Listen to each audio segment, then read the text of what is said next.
జిల్లా Nuzvid municipal vice chairman ఎన్నిక రసవత్రంగా సాగుతోంది. మున్సిపల్ చైర్మన్ పదవిపై ఉత్కంఠ కొనసాగుతోంది. 2021 మార్చిలో జరిగిన ఎన్నికల్లో 32 వార్డులకు గాను 25 వార్డులు వైసీపీ కైవసం చేసుకుంది. 7 వార్డుల్లో టీడీపీ గెలిచింది.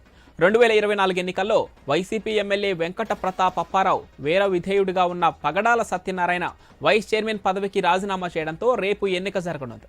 2024 అసెంబ్లీ ఎన్నికలలో సమయంలో 4వ వార్డు కౌన్సిలర్ టీడీపీలో చేరడంతో సంఖ్యాబలం 7కు చేరింది. 5వ వార్డు కౌన్సిలర్ మాజీ వైస్ చైర్మన్ పగడాల సత్యనారాయణ టీడీపీతో చేరతారని జోరుగా ప్రచారం జరుగుతోంది. ఆయనతో పాటు కొందరు కౌన్సిలర్లు టీడీపీలో చేరతారని చెప్పుకుంటున్నారు. సామధాన భేద దండోపాయాలతో మంతనాలు జరుగుతున్న టీడీపీ ముఖ్య నేతలు ఎవరూ చేజారకుండా ప్రత్యేక శిబిరం ఏర్పాటు చేశారు.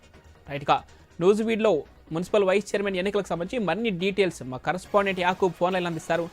యాకూబ్, రాజకీయ హీట్ అయితే మొదలైంది. ఇప్పటికే వైసీపీ విప్ జారీ చేసింది. ఎన్నికకు సంబంధించి కంప్లీట్ డీటెయిల్స్ ఏంటి యాకూబ్?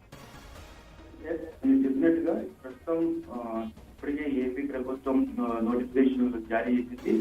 ఖాళీగా ఉన్న చైర్మన్ వైస్ చైర్మన్ కి సంబంధించిన ఎన్నికలు నిర్వహించాలని కూడా ఇప్పటికే నోటిఫికేషన్ ఇవ్వడం జరిగింది. అయితే దీంట్లో భాగంగా ఏలూరు జిల్లా నూజివీడు నియోజకవర్గంలోని వైస్ చైర్మన్ కి ఇప్పుడు ఆయన రాజీనామా చేశారు. అయితే ఆ పదవికి ఇప్పుడు మళ్ళీ ఎన్నిక నిర్వహిస్తున్న పరిస్థితి. గతంలో 2021లో మధ్య ఎన్నికలు జరిగాయి నూజివీడు మున్సిపాలిటీకి సంబంధించి. దాంట్లో 32 వార్డులకు సంబంధించి 25 వార్డులు వైసీపీ కైవసం చేసుకుంది. అప్పట్లో ఇప్పటికీ వైసీపీ పూర్తి స్థాయిలో అక్కడ ఆధిత్యం ఉందని కూడా చెప్పుకోవచ్చు. మరో పక్కన వైస్ చైర్మన్ కూడా రాజీనామాతో ప్రస్తుతం పూర్తిగా టీడీపీకి సంబంధించి 7 మాత్రమే వార్డు మెంబర్లుగా గెలవడం జరిగింది. ఇప్పుడు గత వైసీపీ ప్రభుత్వం తర్వాత ఇప్పుడు టీడీపీ ప్రభుత్వం రావడంతో పూర్తి స్థాయిలో అక్కడ మార్పులు చేర్పులు జరిగే అవకాశం కూడా కనిపిస్తుంది. ఎందుకంటే రాజకీయ పరంగా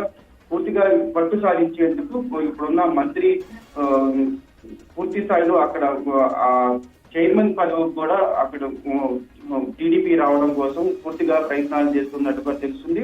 ఇప్పటికే కొంతమంది వార్డ్ కౌన్సిలర్లు పూర్తిగా అక్కడ నూజివీడులో లేకుండా బయట ఉన్నట్టుగా ఇప్పటికైతే తెలుస్తున్న పరిస్థితి. పూర్తిగా మరో 8 మంది నుండి 15 మంది వరకు వైసీపీ వీడి టీడీపీలోకి చేరేందుకు పూర్తిగా ప్రయత్నాలు అయితే చేస్తున్నారు. ప్రస్తుతం ఉన్న పరిస్థితుల్లో రేపు ఎన్నిక కానున్న నేపథ్యంలో పూర్తిగా ఒక పక్కన వైసీపీ మరో పక్కన టీడీపీ గట్టి పట్టు మీద ఉంది. వైసీపీ పట్టు నిలిపించుకుందుకు చైర్మన్ అభ్యర్థిగా పట్టు నిలిపించుకుందుకు ఒక పక్కన ప్రయత్నం చేస్తుంటే మరో పక్కన టీడీపీ కూడా పూర్తి స్థాయిలో చైర్మన్ ని కూడా దించేందుకు అయితే పెద్ద ఎత్తున ప్రయత్నం అయితే చేస్తుంది.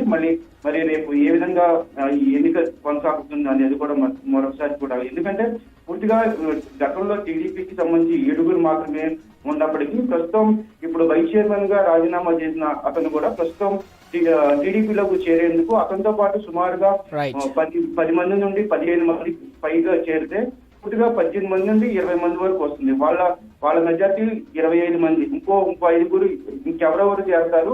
పూర్తిగా వైసీపీకి సంబంధించిన మాజీ ఎమ్మెల్యే ఆయన ఇంటిలో కొంతమంది కౌన్సిలర్లు ఉన్నట్టు ఇప్పటికే తెలుస్తుంది. మరో పక్కన టీడీపీకి సంబంధించిన కౌన్సిలర్లు కూడా ఎమ్మెల్యే ఆఫీస్ లోనే ఉన్నట్టుగా తెలుస్తుంది. అంటే 2 వర్గాలు తమ కౌన్సిలర్లను తెచ్చుకుంటున్నారు. మరో పక్కన వైసీపీ నుంచి వచ్చిన కౌన్సిలర్ ఎంతమంది వస్తారు, వాళ్ళు ఎవరెవరు ఉన్నారు, వాళ్ళకి వివరాలు మొత్తం పూర్తిగా సేకరించి వాళ్ళు టీడీపీలోకి వచ్చేందుకు పూర్తి ప్రయత్నాలు అయితే ఇప్పుడు మంత్రిగా ఉన్న ఒక ప్రయత్నం అయితే చేస్తున్నారని కూడా చెప్పుకోవచ్చు.